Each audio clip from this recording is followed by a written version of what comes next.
Hello guys, आज मैं आपके सामने लेके आया हूँ क्लास 11th का चैप्टर जो कि है फिजिकल वर्ल्ड। आज हम लोग स्टडी करेंगे कि फिजिकल वर्ल्ड का मतलब क्या होता है। फिजिकल वर्ल्ड का मतलब है फिजिक्स की दुनिया।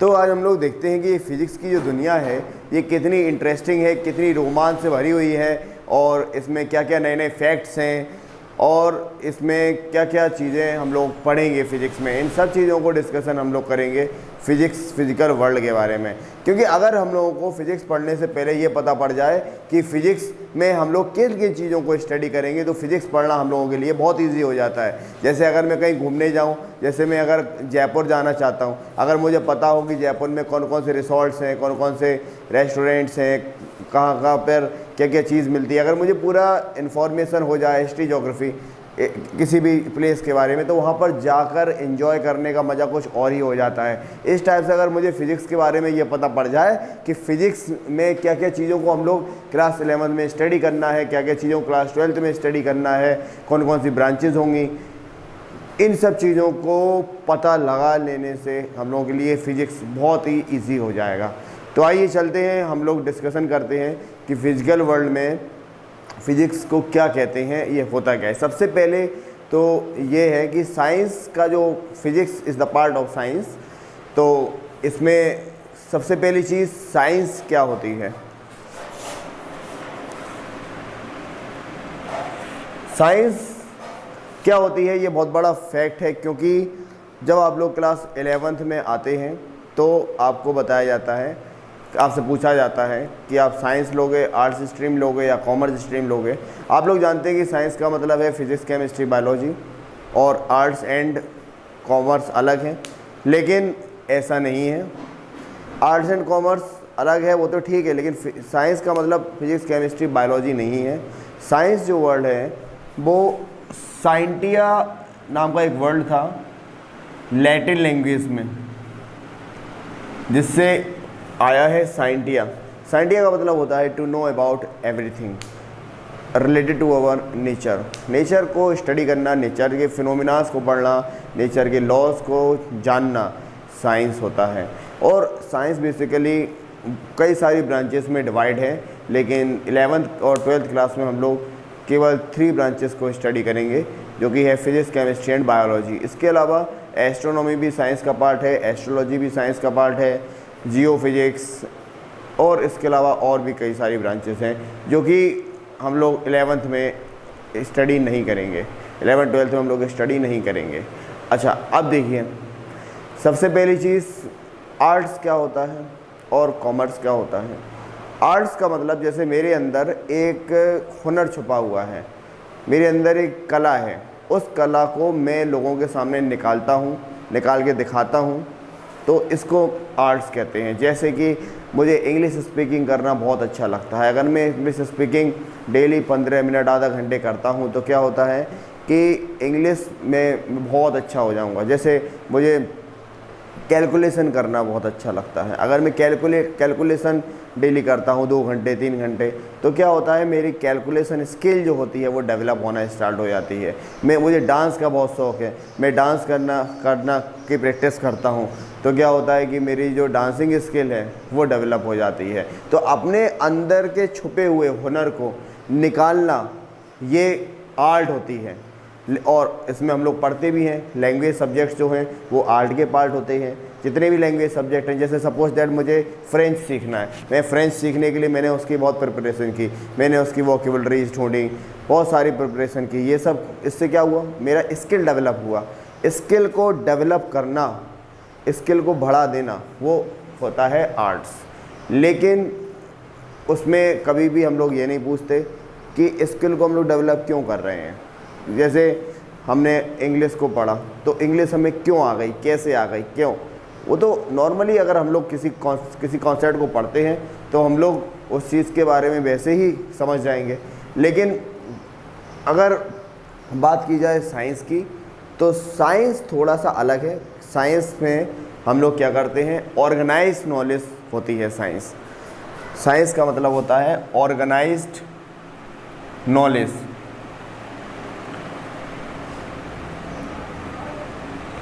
किस चीज़ की ऑर्गेनाइज्ड नॉलेज, अपने आसपास की। अपने आसपास क्या है, अपने आसपास नेचर है। नेचर के बारे में स्टडी करना फिजिक्स होता है और साइंस होता है।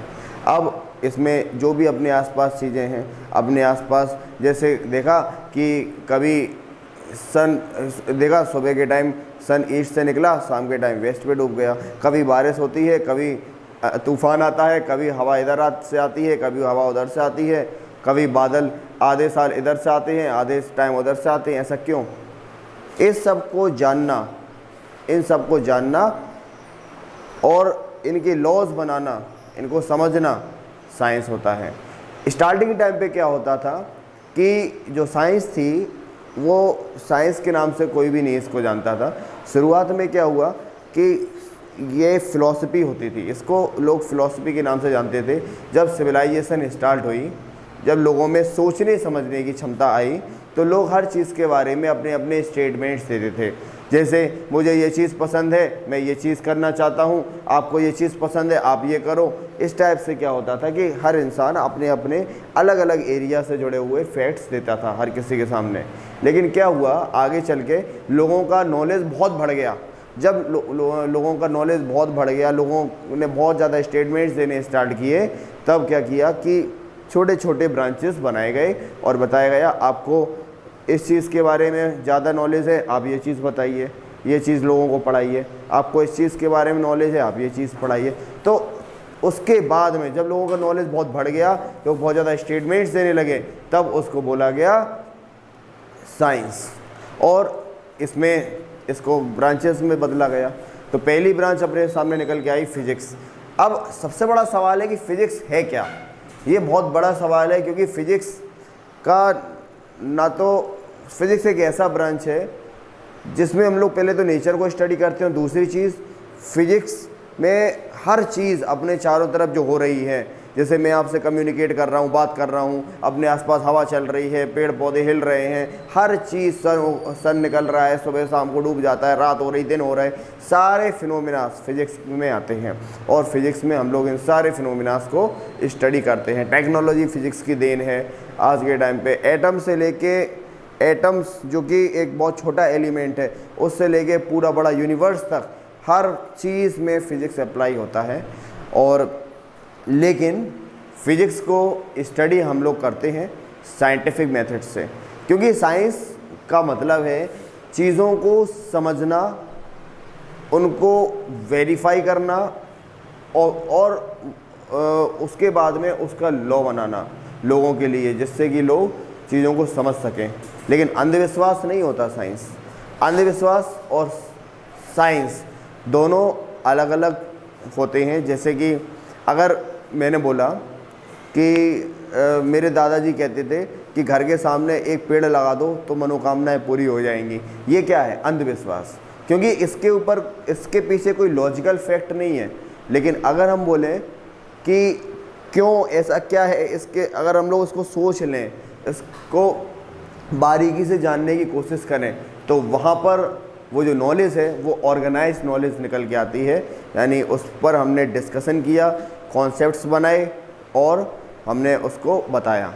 आर्ट में क्या होता है, जब हम लोग आर्ट्स को स्टडी करते हैं, आर्ट में क्या होता है कि हम लोग अपनी नॉलेज को डेवलप कर लेते हैं, लेकिन साइंस में हम लोग अपनी नॉलेज को कभी भी पूरी तरीके से डेवलप नहीं कर पाते।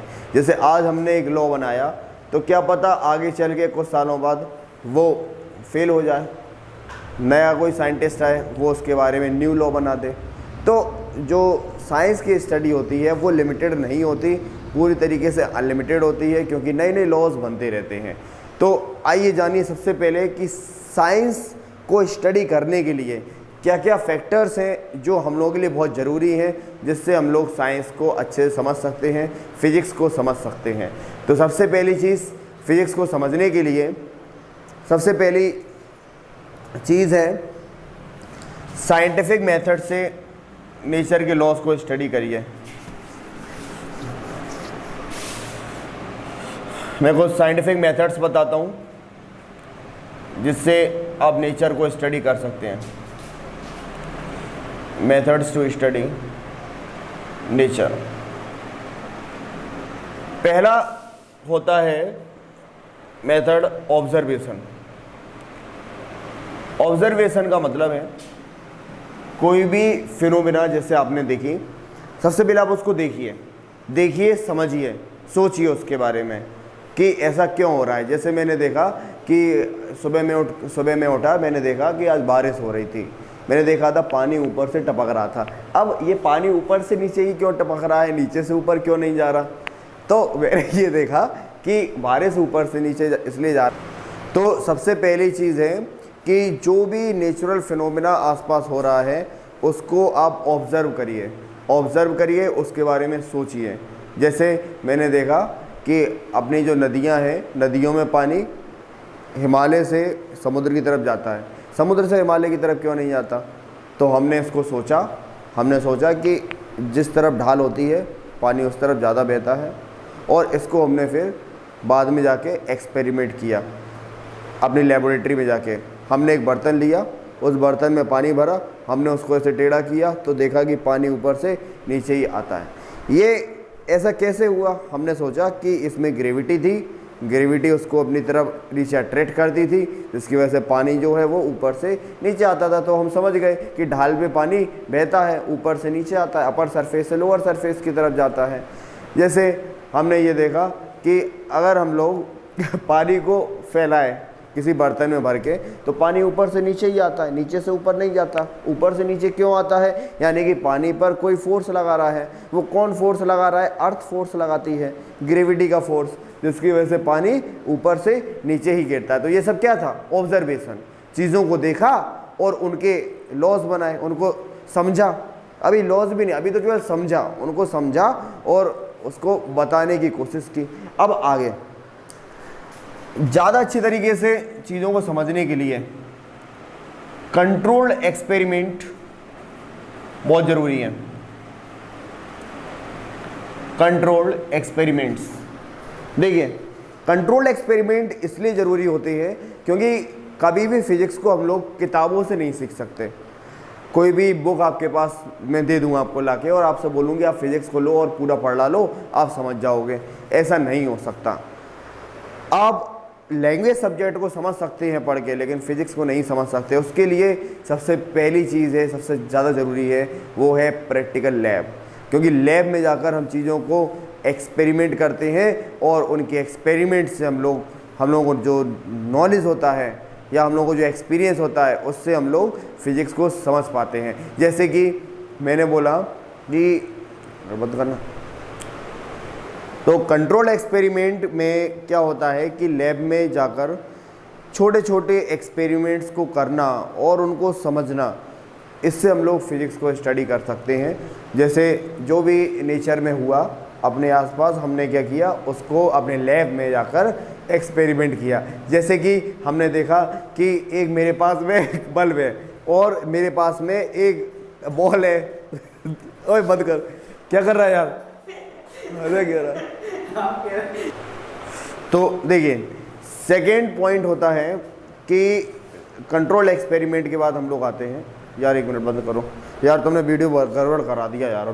देखिए फिजिक्स को समझने के लिए सबसे ज़्यादा ज़रूरी होता है एक्सपेरिमेंट करना। विदाउट एक्सपेरिमेंट आप अगर सोचें कि किताबों से पढ़ के फिजिक्स को हम लोग सीख सकें तो आपकी बिल्कुल गलत सोच है ये। आप किताबों से फिजिक्स को नहीं सीख सकते। जैसे आपसे बोला जाए कि एक काम करिए, किताब में आपको देता हूँ, आप किताब से पूरी फिजिक्स को रट लो, आप नहीं, कभी नहीं समझ सकते नेचर को। इसके लिए सबसे ज़्यादा ज़रूरी होता है कि आप प्रैक्टिकल लैब में जाएँ और लैब में जाकर आप एक्सपेरिमेंट जब तक नहीं करेंगे आप फिजिक्स को नहीं समझ सकते, नहीं सीख सकते।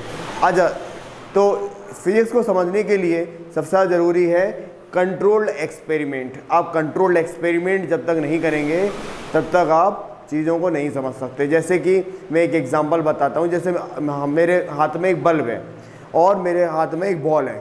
मैंने क्या किया, बल्ब को जलाया। जब बल्ब को जलाया तो बल्ब से क्या हुआ, लाइट जो है वो चारों तरफ स्प्रेड हो गई। अब मैंने क्या किया कि जो बॉल थी उसको मैंने बल्ब के चारों तरफ घुमाया। जब मैंने बल्ब के चारों तरफ बॉल को घुमाया तो मैंने देखा कि जब बॉल इधर थी तो इधर साइड में दिन था, जब बॉल को इधर ले गए इधर साइड रात हो गई, इधर ले गए इधर दिन हो गया। अच्छा, उसके बाद मैंने क्या किया कि बल्ब को स्टेशनरी रखा और नहीं, अब मैंने क्या किया कि जो बॉल है उसको मैंने स्टेशनरी रखा और मैंने बल्ब को घुमाया, तो जब मैंने बल्ब को घुमाया चारों तरफ तो भी मैंने देखा कि सेम होता है दिन और रात। तो इससे ये पता पड़ा कि दिन और रात का जो कॉन्सेप्ट है वो बॉल को घुमाने पर भी हो सकता है और बल्ब को घुमाने पर भी हो सकता है, दोनों से ही हो सकता है। यानी कि अगर अपनी अर्थ ना घूमे, केवल सन घूमे अर्थ के चारों तरफ तो भी दिन रात हो सकती है, और अगर अर्थ घूमे सन के चारों तरफ तो भी दिन रात हो सकती है। इससे ये कंट्रोल्ड एक्सपेरिमेंट किया, जो भी अपने चारों तरफ नेचुरल फिनोमेना जो भी हम लोगों को दिखता है उसको हम लोग कंट्रोल्ड एक्सपेरिमेंट करना ज़रूरी है। जैसे कई सारे इसके एग्जाम्पल हैं। जैसे मैंने देखा कि आसमान में बिजली कड़क रही है, मैंने देखा कि बादल आए, बादल आपस में आके टकराए, उनमें रबिंग हुई और रबिंग होने से चार्ज क्रिएट हुआ, प्लस माइनस जब मिला तो वहाँ पर शॉर्ट सर्किट हुआ। अच्छा, अब हमने इसको एक्सपेरिमेंट किया अपने लैब में जाकर। तो सबसे पहले क्या किया हमने, एक वायर लिया प्लस वाला और एक लिया माइनस वाला। जब दोनों को आपस में टकराया तो हमने देखा कि चिंगारी उठी। उससे हम लोग समझ गए कि प्लस माइनस जब भी पास आता है तो वहाँ पे शॉर्ट सर्किट होता है। तो ये क्या है, कंट्रोल एक्सपेरिमेंट। कंट्रोल एक्सपेरिमेंट किए जिससे कि हम लोगों को फिजिक्स को हम लोग समझ पाए। अच्छा, एक्सपेरिमेंट के बाद जो भी हम लोगों को एक्सपीरियंस मिलता है उसको हमें करना पड़ता है, रीजनिंग के थ्रू समझाना पड़ता है, रीजनिंग के थ्रू। और ये जो रीजनिंग है ये दो टाइप की होती है, क्वालिटेटिव और क्वांटिटेटिव। ये रीजनिंग दो टाइप की होती है, क्वालिटेटिव और क्वांटिटेटिव। क्वालिटेटिव रीजनिंग में क्या होता है कि कोई भी नेचुरल फिनोमिना जो हुआ, अगर हम उसकी केवल क्वालिटी को एक्सप्लेन करते हैं तो वो होती है क्वालिटेटिव, और अगर हम लोग न्यूमेरिकल वैल्यू में बताते हैं उस चीज़ को तो वो होती है क्वांटिटेटिव। जैसे मैंने बताया कि आपने देखे होंगे, एक एग्जांपल लेके बताता हूँ मैं। आपने देखा होगा कि ओशियन में टाइड्स बहुत आते हैं जब मून अर्थ के पास आ जाता है। तो मैंने देखा कि अर्थ जो है और मून है, अगर मून दूर चला जाता है अर्थ से तो जो टाइड्स जो ओशियन में आते हैं वो कम हो जाएंगे। अब मैंने सोचा ऐसा क्यों होता है, तो बताया कि जो ग्रेविटी फोर्स था वो कम हो गया होगा। अच्छा, ग्रेविटेशनल फोर्स क्या होता है, F=G m1m2/r², जो दो प्लैनेट्स के बीच में एप्लीकेबल होता है। तो जब मून अर्थ से दूर चला गया तो अर्थ मून पर ग्रेविटेशन फोर्स कम लगा रही है और ग्रेविटेशन फोर्स मून भी अर्थ पे कम लगाएगा, दोनों का ग्रेविटेशन फोर्स कम हो जाएगा। यहाँ पर m1 की जगह क्या आएगा, अर्थ का मास, m2 की जगह मून का मास, और r का मतलब दोनों के बीच का डिस्टेंस। तो मैंने ये बताया कि अगर मैंने डिस्टेंस को डबल कर दिया तो अर्थ और मून के बीच में लगने वाला जो फोर्स है वो कम हो जाएगा। ये क्या है, क्वालिटेटिव, क्योंकि मैंने क्या बताया, रीजनिंग करके उसकी क्वालिटी बताई कि अगर डिस्टेंस दूर की बढ़ाई जाती है, डिस्टेंस इंक्रीज की जाती है तो फोर्स जो होता है वो कम हो जाता है। तो ये क्या है, क्वालिटी। लेकिन अगर मैं बता दूं कि अगर मैंने डिस्टेंस डबल की और जो फोर्स है वो 4 टाइम्स डिक्रीज हो गया तो ये क्या है, क्वांटिटेटिव, क्योंकि मैंने बताया इसको मैथमेटिकली, न्यूमेरिकली। तो ये क्या हो गया, क्वांटिटेटिव रीजनिंग। विदाउट रीजनिंग आप फिजिक्स को नहीं समझ सकते, क्योंकि जब तक चीज़ों में तर्क वितर्क ना निकाला जाए आपके लिए समझना चीज़ों को बहुत ही मुश्किल हो जाता है। नेक्स्ट जो सबसे इम्पोर्टेंट चीज़ है, बिना इसके हम लोगों की फिजिक्स अधूरी है, वो है mathematical modelling. Mathematical modelling physics में अपने जो भी हम लोग एक्सपेरिमेंट्स करते हैं उन एक्सपेरिमेंट्स को सही तरीके से बताने के लिए, डिफाइन करने के लिए हम लोगों को मैथ की बहुत ज़रूरत होती है, because math is the tool of physics. Math के बिना हम लोग चीज़ों को सही से बता नहीं सकते। जैसे कि मुझे एक सिटी से दूसरी सिटी जाना है, तो मेरे पास में बाइक है, मैंने बाइक का एक्सीलेटर दबाया और एक्सीलेटर दबा के क्या किया मैं एक सिटी से दूसरी सिटी चला गया।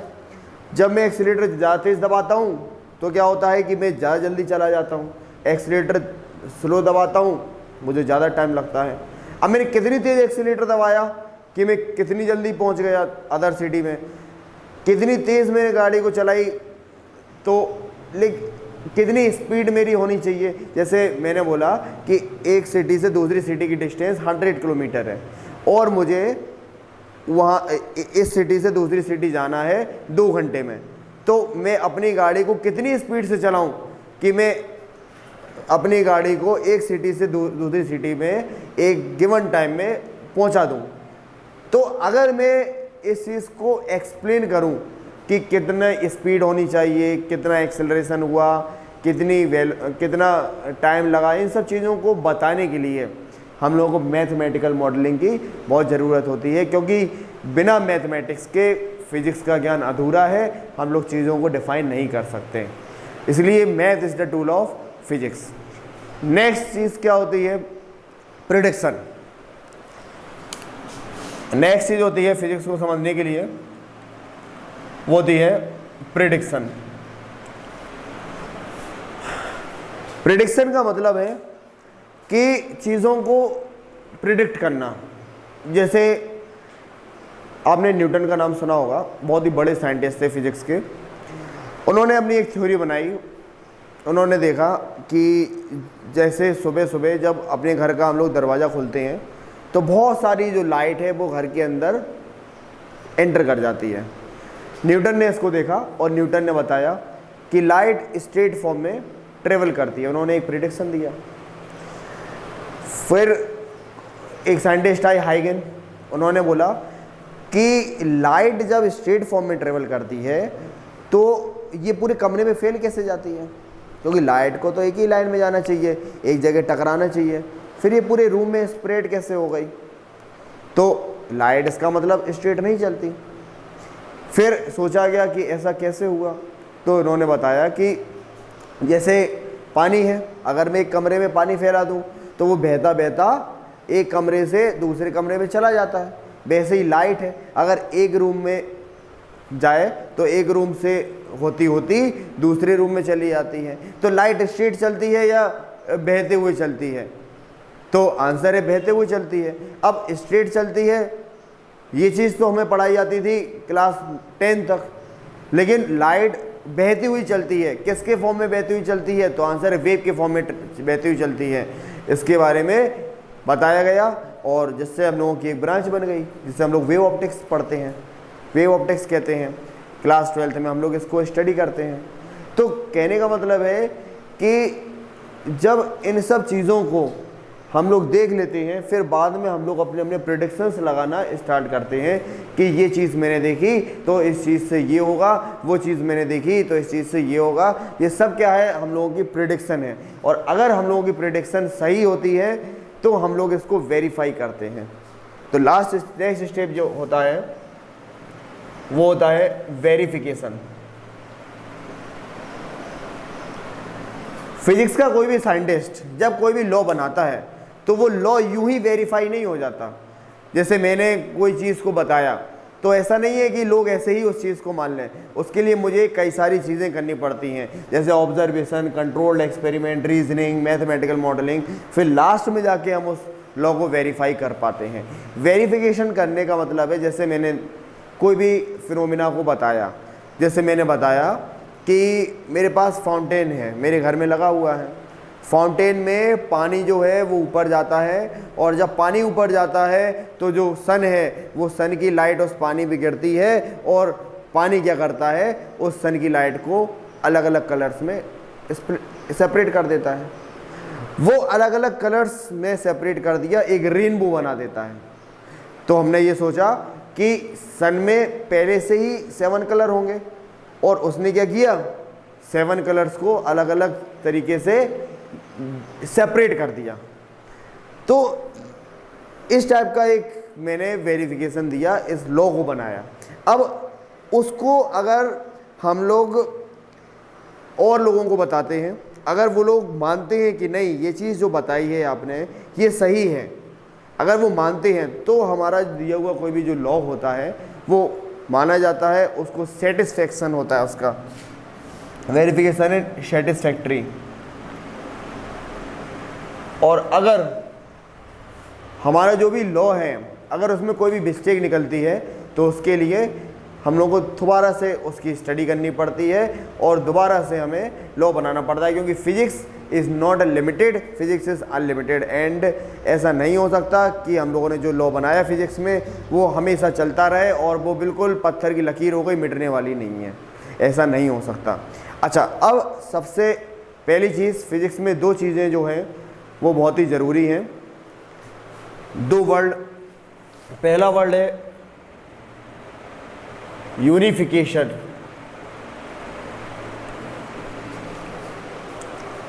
यूनिफिकेशन पहला वर्ड है और दूसरा वर्ड होता है रिडक्शनिज्म। ये दो वर्ड हैं फिजिक्स में जिनकी हेल्प से हम लोग फिजिक्स को ज़्यादा बेटर तरीके से स्टडी कर सकते हैं। तो पहला वर्ड है यूनिफिकेशन। यूनिफिकेशन का मतलब क्या होता है? फिजिक्स में कई सारे फिनोमिनास होते हैं, उन सबके लिए हमने एक चीज़ बनाई। जैसे अगर हम लोग बात करें एनर्जी की, तो हम लोग एनर्जी, मैकेनिकल एनर्जी भी स्टडी करते हैं, हम लोग सोलर एनर्जी भी पढ़ते हैं, हम लोग विंड एनर्जी भी पढ़ते हैं, हाइड्रो एनर्जी भी पढ़ते हैं। इसके अलावा और भी एनर्जी के फॉर्म्स हम लोग पढ़ते हैं, potential energy, kinetic energy, different forms हम लोग पढ़ते हैं। लेकिन ये है तो सब एनर्जी, तो इसलिए इनका सबका एक ही बनाया गया जो वर्ड, जो कि क्या है, एनर्जी।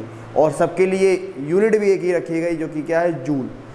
तो यूनिफिकेशन का मतलब है कि जो छोटी अलग चीज़ें हैं उन सबको इकट्ठा करके एक साथ स्टडी करना, वो यूनिफिकेशन होता है। क्योंकि फिजिक्स में हम लोग फिजिक्स को और इजी बनाने के लिए जो लॉज फैले हुए हैं इधर उधर, उन सबको एक ही में इकट्ठा करके अगर हम लोग पढ़ लें तो हम लोगों के लिए वो समझना बहुत ज़्यादा इजी हो जाता है।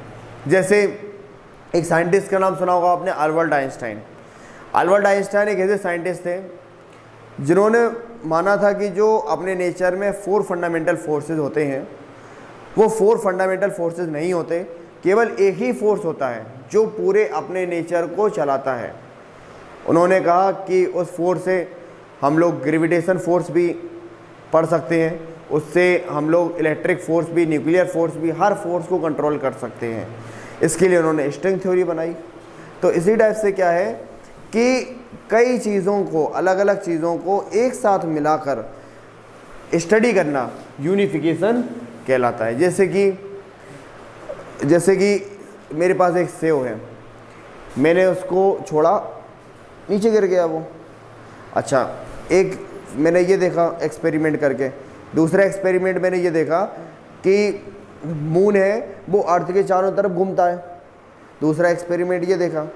अब मैंने देखा दोनों ही एक्सपेरिमेंट, एक और एक्सपेरिमेंट, तीसरा एक्सपेरिमेंट मैंने ये देखा कि मेरे पास एक पानी का पाइप है और मैंने पानी के पाइप से उसको ऊपर किया तो पानी जो था वो ऊपर जाके नीचे गिरा। 3 एक्सपेरिमेंट मैंने ये देखे। इससे मुझे ये पता पड़ा कि तीनों ही एक्सपेरिमेंट में ग्रेविटी का कॉन्सेप्ट लग रहा है। तो इन 3 अलग अलग चीज़ों को अलग अलग तरीके से डिफाइन करना या एक ही कॉन्सेप्ट में बता देना कि ये सब ग्रेविटी की वजह से हो रहा है, वो यूनिफिकेशन है। रिडक्शनिज्म क्या होता है, जिसमें हम लोग पढ़ते हैं कि एक कोई फिजिक्स की ब्रांच है जिसको छोटे छोटे पार्ट्स में डिवाइड करके या कोई बड़े से कॉन्सेप्ट के लिए छोटी छोटी चीज़ों को छोटे छोटे पार्ट में उसको डिवाइड कर देना, वो रिडक्शनिज्म होता है। Thank you.